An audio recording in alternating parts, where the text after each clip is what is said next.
What's up, guys? Welcome to Daily Dose of Reddit. This is your host, Zach, and today's subreddit is r/PettyRevenge. Alright, this story's called My Uncle Left Trash in My Car. Obligatory, I'm on mobile, so the formatting might be off. So today my mom and I drove my car about an hour to meet my uncle to drop off some stuff for my grandfather who lives near him. They live about 2 hours away, so we met in the middle. We met up in a grocery store parking lot to make the drop off. My uncle pulled his car up beside us, so my mom and I got out the car to unload some things out of the trunk. When he came over to my trunk, I could see the trash from the fast food, Popeyes, he got on the way to the meeting in his hands. I had Popeyes too. Crazy. We all grabbed something to load into his car, and I honestly forgot about his trash. Didn't think too much about his trash till I was maybe halfway back to my house. It occurred to me that I never saw him with it again, so I got a feeling that he left it in my car. He's a jerk, so it wouldn't be surprising. Sure enough, when I got home and checked my trunk, his gross fast food trash was just sitting there. Oh my god. I hate it when people leave trash in my car. I find it rude and inconsiderate. I get if it's an accident, but that was deliberate, so I was even more irritated. I decided that in order to get back at him, I was going to mail his trash back to him because I don't want it. I didn't want to give my uncle the satisfaction that he could just be a total jerk with no repercussions. I'm currently at the USPS store waiting to ship this package. I put the trash in a box full of packing peanuts that is marked fragile. I put a note inside the trash that says something like, "Uncle X, you left something in my car." OP. I feel so petty, but screw it. Don't leave trash in my car. Edit. Thank you for the awards and all of the comments. The package is supposed to arrive on Monday, so I will post an update sometime after that. Knowing my uncle, I feel like he'll try to do something to get me back. Honestly, OP, you're taking it too seriously, but your response, regardless, is the best. Like, honestly, that's something I would do, to mess with someone. I mean, obviously not if it's someone I'm not, like, you know, having that kind of relationship with, but that's, like, an amazing way to screw with someone, just leaving your trash in someone's trunk. Oh my god, that is so freaking funny to me. I don't know why. Oh my god, that is just, like, the stupidest thing ever, but it's hilarious. Oh my god. But like, if I did that, I'd be like, yo, check your trunk, I left something there for you.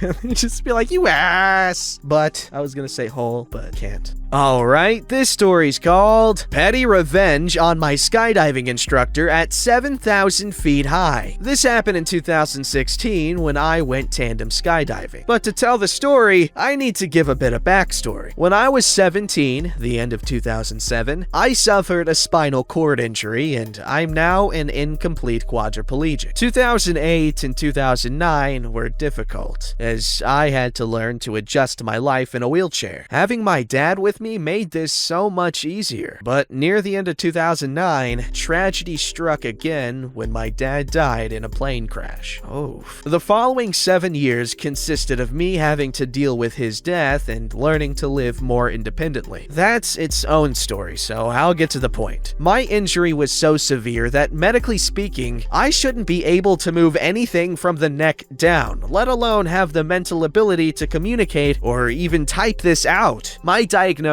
was incorrect, and I've gone well above what the doctors thought my physical and mental capability should be. I have mostly full use of my upper body and some use of my lower body. Hey, I am very stubborn, so if someone tells me I can't do something, I'll go out of my way to prove them wrong. This being part of the reason why I wanted to go skydiving, to prove to myself and to others that I can do it. Convincing my doctor to give me medical clearance to do this was a big effort, but eventually she did. And then the day came. It was a week before Christmas in 2016. I was 26, and me and my brother were staying with family near the beach. I convinced my brother and our cousin to do it with me. My brother only agreed to do it because I was doing. He's scared of heights. What a dude. We went to the Skydive building, which was at a small domestic airport next to the beach. We got harnessed up, got onto the plane, and began the 20-minute plane ride to get to 14,000 feet. That's like the height of Pikes Peak. Nice. Throughout the entire plane ride, my instructor was trying to freak me out by saying things like, "Woo, look how high we are," and "Are you scared yet? It's a long way down." But none of this was getting to me. I wasn't nervous, but excited. When we were at 7,000 feet, the jump instructor started to harness us to them. My jump instructor was behind me, and my brother and cousin and their instructors were in front of me. My instructor leaned forward and said, "How are you doing? Scared yet?" What I said in return was quite mean, but he sort of deserved it for attempting to freak me out. "Yeah, I'm doing good, but now's probably not the best time to tell you that my dad died in a plane crash." I couldn't see his face, but I could feel his entire body go rigid behind me. My cousin was trying to hold back laughter, so I'm assuming he had a look of shock on his face. He stammered, "Oh,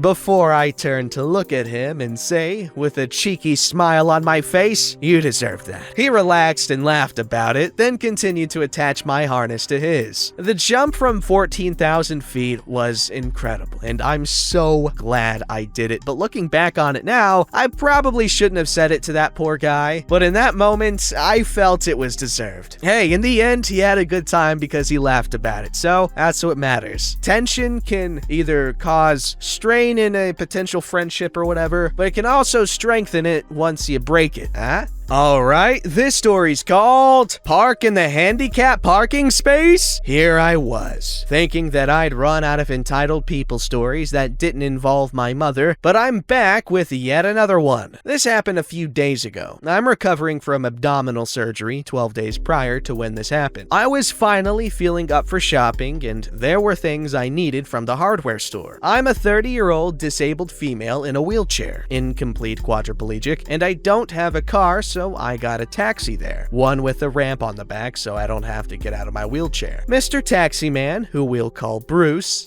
Mr. Taxi Man, that's something I'd call a taxi guy, dropped me off and I went in to do my thing. Nothing out of the ordinary. When I finished my shopping, I called to get the taxi back. It would be a 15-minute wait, but it was such a nice day that I didn't mind waiting outside. As I was waiting, I noticed that someone was parked in the disabled parking space, but there were no disabled tags on the windscreen. Annoying, but I honestly didn't care at that point. I just wanted to get home. About 10 minutes later, I saw a middle-aged woman walk out of the store and went straight to that car. She opened the boot, put her shopping in, and went around to the driver's side. But instead of getting in though, she got out a cigarette and started looking at her phone. A few minutes after that, I saw my taxi arrive. Bruce, being the most polite and patient man he is, waited for the woman to drive out of the car space. Karen knew he was waiting for her, and she was damn sure that she was parking illegally in the disabled parking space, but do you think she cared? She finished her cigarette and got into her car. We waited and waited, then waited some more, until Bruce got rightly fed up and parked the taxi directly behind Karen's car, blocking her in. This is when things got interesting. Karen began to honk her horn repeatedly for a few seconds before she got out of her car. "What the bloody heck do you think you're doing? You blocked me in a mocking, apologetic tone. "I'm very sorry, ma'am, but I needed the car space and you seem to want to stay there. Just thought I'd do you a favor. Now, if you don't mind, I have a job to do." Bruce gestured in my direction as I gave Karen a big smile. I hate confrontation, so I appreciated Bruce doing it for me. Bruce got into the car and fastened me in the wheelchair into place. All the while, Karen yelling profanities and threatening to call the police. If it were any other day, I would have been happy to call the police so Karen would get a fine, but I just wanted to go home. It only took a few minutes before I was secured in the car and we left. But I made sure to give Karen a smile and a one-finger salute through the window as we were leaving, which made the encounter all the more sweet. First of all, Bruce, that's my new best friend. I don't even know his real name. Ah, damn it! Always happens. Alright, this story's called It's Easier to Ask Forgiveness Than Permission. Screw that, it's not your stuff! On mobile, English is not my first language, etc. I moved into an apartment where two friends of mine lived after we'd been talking about it for a year. I knew one more than the other, so I'm gonna name them roommates 1 and 2. I knew roommate 1 more since he was trying his hardest to make sure I moved in, since before that it's hard to decipher. After I did, we started to make pretty chill rules about how to make sure we could coexist. Big mistake. As time moved on, I started noticing stuff going missing. Hygiene products, sodas, alcohol, snacks, and food mostly. I asked roommate 2 about it. He said he was noticing the same thing and suspected roommate 1. We asked him about it and he denied doing anything like that, but we were not convinced. We both moved all snacks and our alcohol into our rooms. We caught him a few times taking food, sodas, and snacks. His answer to that was that he didn't know it was ours and thought it was his, even though it was obviously ours since he didn't buy the stuff himself. The last straw was when I went and visited my parents over the weekend. I had 1 bottle of gin in our liquor cabinet that I had forgotten to put in my room, and a box of my favorite wine on the floor of my room, which I had planned to drink when I came home on Sunday. I get a text from roommate 2 that roommate 1 had invited some friends over and they were drinking my wine and gin. When roommate 2 saw what they were drinking, he knew it was mine since only I bought the stuff. Roommate 2 says, "Does OP know you're drinking his stuff?" "Nah, I didn't ask." "You know he'll be really pissed, right?" "Well, it's easier to ask forgiveness than permission." Even one of the friends he invited over questioned what he did, but roommate 1 just played it off as I wouldn't care. I was real pissed. He had started to walk into our rooms to take our crap now. We had a stern talking to when I got home about how disrespectful that was. I now started locking my room and then went to the store and bought myself a label maker. Insert evil giggle. When I came home, I started labeling everything that was mine. Food, spices, cooking oils, snacks, sodas, alcohol, soap, shampoos, conditioner, skincare products, deodorant, toothpaste, toothbrush. For some reason, he took an earlier one I had used and refused to admit he took it. Kinda nasty, etc. When that was done, roommate 2 and I started to reorganize all the shelves in the kitchen and fridge to make sure it was super clear who had what. That just meant putting stuff that wasn't ours on a free shelf. For good measure, I labeled the shelves with our names, even where whose towel was supposed to be. Roommate 1 had no more excuses regarding who had what and where. He also had to ask every single time to borrow anything. He had to replace my alcohol as well, which he did. We had no more problems with things disappearing after that. Damn, label makers are magical. No wonder all the preppy